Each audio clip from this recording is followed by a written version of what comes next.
Good morning. It is Sunday, March 3rd, 2013, and this is K.Ho within the know with K.Ho, your sporadic yet somewhat regularly updated guide to San Francisco real estate. Today I'm just walking to meet some clients in the inner Sunset as they consider the purchase of a multi-unit income and investment property. But a couple of highlights to share so far before I get to that topic is that a great listing popped up over at 352 K.Ho Street, right near Market. It's a top floor condominium, nicely redone. Great addition of a bathroom to one of the rooms, so it was en suite.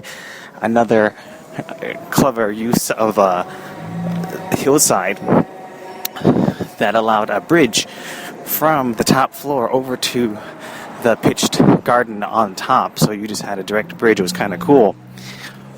Well, the list price was $1,150,000, and of course, by the time we got to the open house yesterday on Saturday, which is its first open house, it was already in contract. A mere 22 hours on the MLS. Talk about demand, I guess. But of course, there are still properties that aren't being snapped up in 22 hours. Other people are still doing offer dates, and yet other people are still sitting on the market for a variety of reasons. Whether it be the quirks of the property, whether the fact that the right buyer hasn't come along, or the fact that a price is, yes, even in this market, overpriced.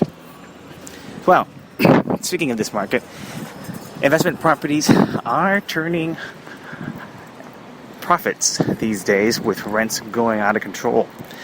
When evaluating that, though, how do you value a property? Per unit basis? Per square foot basis? Not sure, really.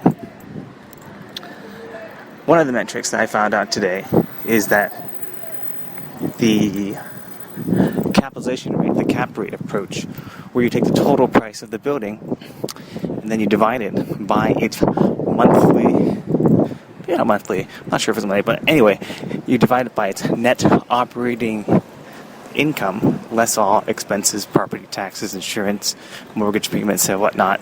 This is, of course, a fabricated number. Are you putting 20% down? Are you putting 10% down? Now, the real potential, the real analysis comes with identifying your client base, identifying their needs, and identifying the tenants who are in there, what type of rents they're paying, how long they intend to stay, and what demographic category they fall into. Well, of course, we can't purchase or make decisions on fair housing standards. As investors, it is mindful to observe what type of potential you have, because just like a capitalization rate, which is a slightly arbitrary number, you can have the same thing happen for projected future market rents. It's all nice on paper, but just like equity, you don't realize it until you do something with it, or until it comes to pass. Well, that's just my little tip right now. Multi-income units above 3, 4, or 5 units are fewer and far between and involve a greater capital outlay, but nevertheless are ones worth considering, as they do require a lot to get down, but also can net you quite a fair amount of money.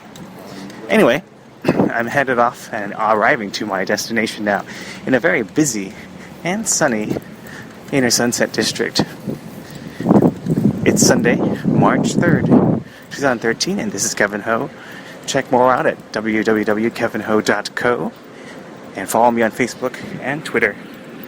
Until later, take it easy.